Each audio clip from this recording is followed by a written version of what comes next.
And this is where we start tonight. The ANC is retaining its 2017 step-aside resolution. The party concluded its 6th National Policy Conference today. Top of the agenda were organizational renewal, social transformation and fighting corruption within party structures. Now, eNCA's Moloko Moloto has been covering the conference and he survived to tell the tale and has joined us here in the studio to share just some of the highlights. How you come up with highlights is beyond me because there was just so much to digest over the last few days. There's so much to digest of what was publicly said, and then you and I both know at these things, it's almost more interesting what's said behind the scenes and on the sidelines of the conference. But what we did know, Moloko, as we went into this conference, it was headline news that the step-aside motion would be top of mind for many going into this conference, perhaps more important for certain provinces, if you know what I mean, because they made their presence and their views felt even before the conference immediately started.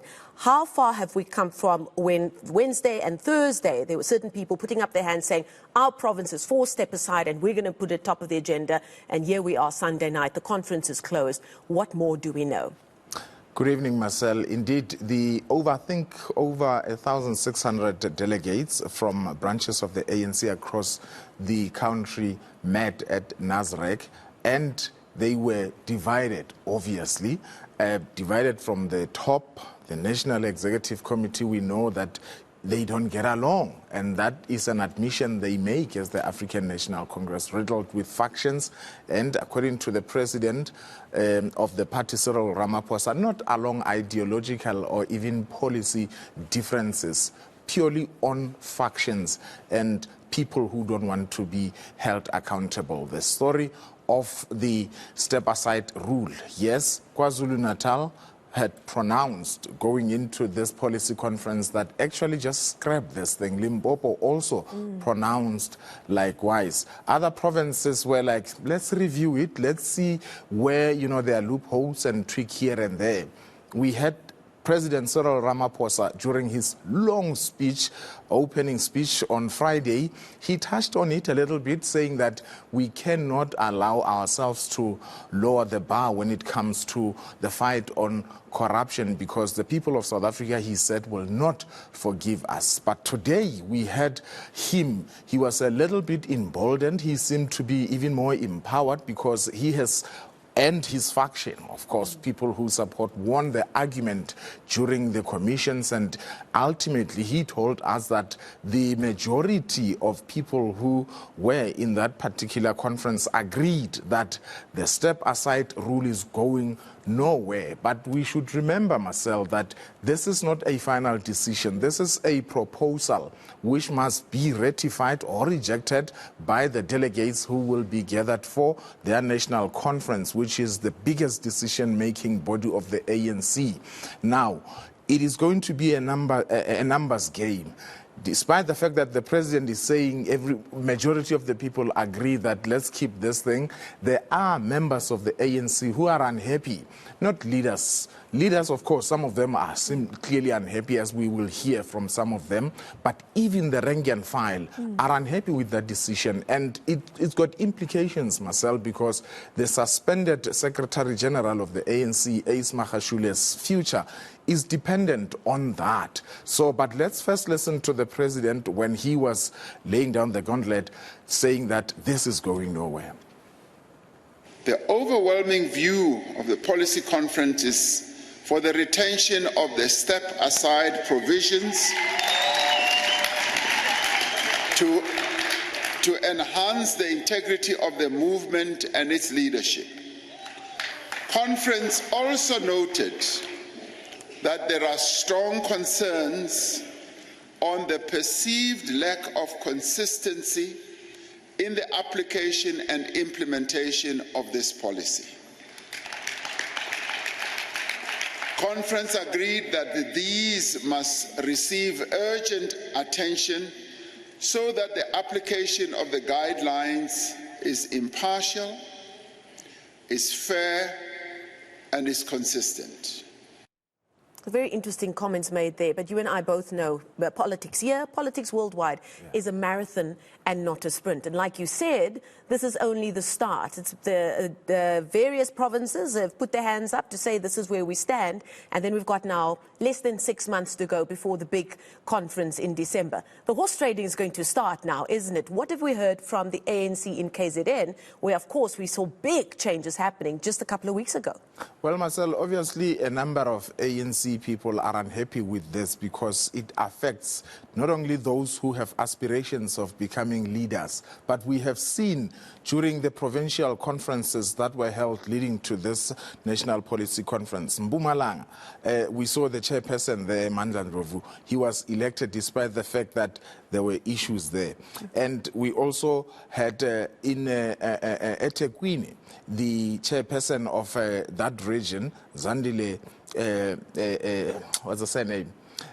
She was elected, Kumede, despite the fact that issues are there. And we saw the National Executive Committee trying to tighten it up to say, in fact, if you have issues, you should not even stand for election. And that actually prevented Denim Caesar in Limpopo province because he wanted to contest for the powerful provincial secretary position with the hope that if and when they succeed by sending the current chairperson, Stan Matabata, to the national level because he wants to be the national chairperson, Denim Caesar will then ascend to the provincial chairperson position. So that has angered his supporters in Limpopo. In as much as that provincial conference of June pronounced on its support of Cyril Ramaphosa. Now there are people who are doubting, and it's going to be a long marathon from now until December. So you should not be surprised if some of those who pronounce their support for Cyril Ramaphosa start withdrawing it. We spoke today with the provincial secretary of the ANC in KwaZulu-Natal, Begim Ntolo, and he was forthright. He actually is saying that this is not assisting at all. Let's listen to him. South Africans will never believe that if I chow 100 million, then I step aside. Then that is fighting corruption. The only thing South Africans will know that who are serious about corruption is where those who are corrupt are charged, are sent to court, are found guilty, are sent to jail. Then this thing of step aside, to be honest, is a PR exercise. And that is very costly to the ANC. It's got nothing to do with fighting corruption. If you fight corruption, investigate effectively, efficiently, the NPA charge people, send them to court, convict them, they send to jail. That's when South Africans will see that we are serious about corruption, not engage in an unnecessary step aside, the PR exercise that does not have results. From the days of step aside, tell me who has ever been convicted? Nobody. Even the people that are charged, because some of them are charged with politically motivated interest, then that's why the state can't go to court, can't be ready to court to present those cases. Because remember, if you go to a judge, you must present a concrete case, and the judge must say that this is a case, is concrete. Who are these people charged with political motivation? Sorry? Who are these individuals you say were charged with political intention? You know, Zandile Gumede was charged. And for 4 years they could not produce an indictment. They were the ones who were postponing the case now and again, now and again. It's unjust to her because the cloud hands over her head, but the state is no longer ready. Ace was charged some 2,000 charges, but they were reduced, but the state is not ready to proceed.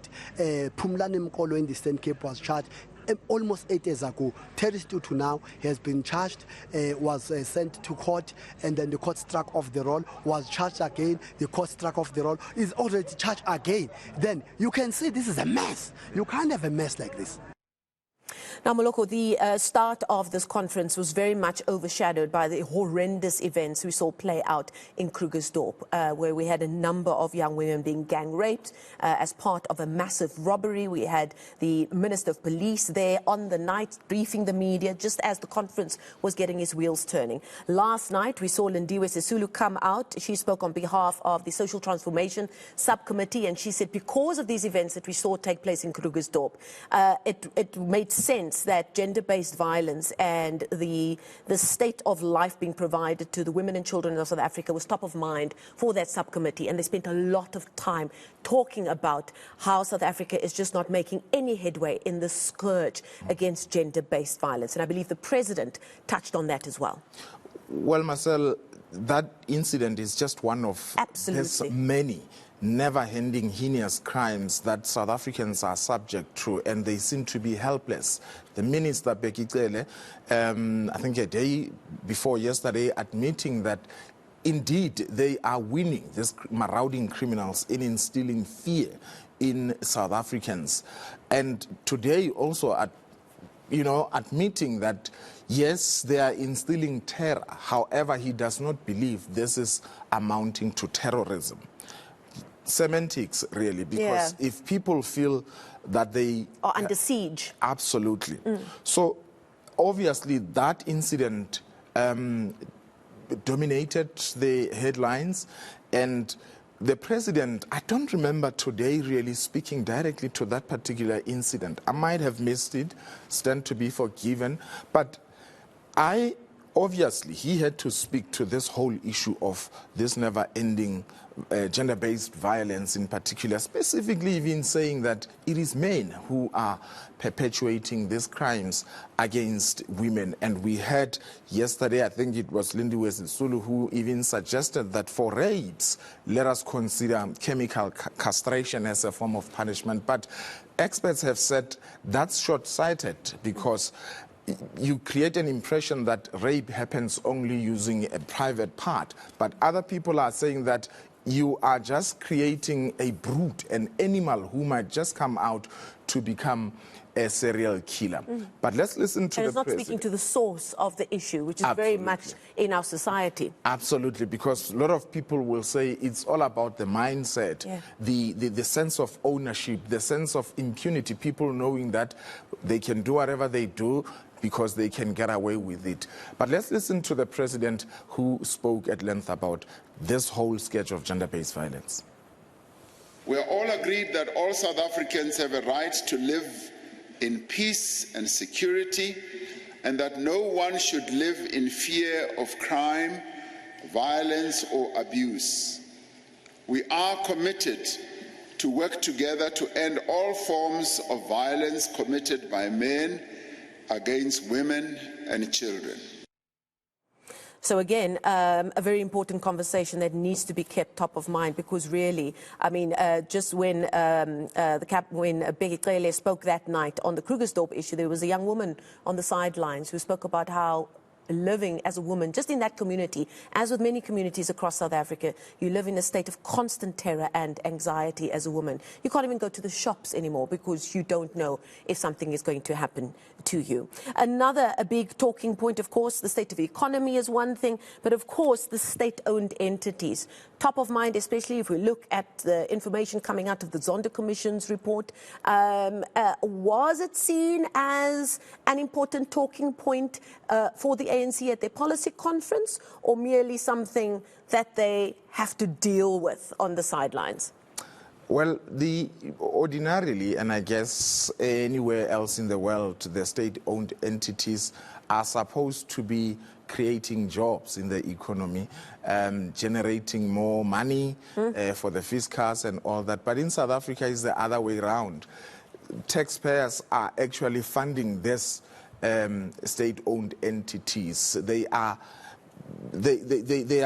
I mean, I've lost count. I don't know how many South Africans would recall how much money we have spent on this many state-owned entities. Of course, not all of them are in that state, but the big ones, Eskom, now we know that it owes just over 400 billion rand, and the Minister of Finance, Enoch Godongwana, saying that indeed there are discussions for government to take part of that 400 billion rand debt and pay for it. Obviously, it's you and I and many other taxpayers who are going to be paying for that. But also there's an issue of proposals that emerged during that particular conference. For instance, considering the fact that over 12 million South Africans are not in school, they are not employed. I mean, if you just think of it, Marcel, how do they survive? Because these are human beings, not just numbers. So there are people. And obviously, the ANC is responding to the 2024 elections, because those are people who can actually, if they were to vote for one political party, that party can be a governing party in South Africa. So there are suggestions that says perhaps there needs to be an introduction of basic income grant. We don't know how much it would be, but this would be in addition, Marcel, to over 400 billion rand that as the country we are spending on social grants. Where is all this money going to come from with a sluggish economy that is unable to create jobs and having, I mean, they have just reduced corporate income tax from 28% to 27% with the hope that they will attract more investment. So there's less money in there. So we spoke to the man who controls the public purse, Kodongwana, to say, where is all this money going to come from? Let's listen to him.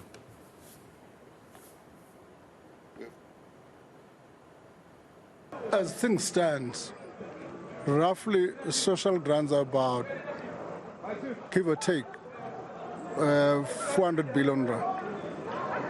Every year? Every year. Over the next 3 years, they will cost about 1 trillion rand. And in your opinion, can the fiscus afford to add more in terms of the basic income grant? It can afford to do so at a cost. What that means, we'll have to cut a number of social spending issues to cost reduction somewhere to fund it. Now, before I let you go, Moloko, again, so much to talk about. But the big cloud that was hanging over the president going into this weekend, of course, was the scandal involving that robbery at his Phala Phala game farm. The president apparently did speak to the ethics committee, or did appear before the ethics committee. We're not entirely sure when. It was on Friday or sometime over the last 3 days. Was there any information circulating at the policy conference on how that appearance went, A? And B, was the Phala Phala game farm incident, or whatever it means, brought up in any way, shape or form in official channels at the policy conference this weekend? Well, what we know for a fact, Marcel, was that there are people who tried to disrupt him. By singing, "When Zeni Zuma, what has Zuma done?" You believe so much in propaganda. That was quelled by the national chairperson of the ANC, Gwede Mandasha. I really am not too sure if this whole issue of Phala Phala really got any traction. But formally, it was really never an issue, and I guess that would have the fact that it was never formally discussed might have emboldened the president. Yes, he is still expected to appear before the integrity committee that is chaired by a veteran of the party, George Mashamba.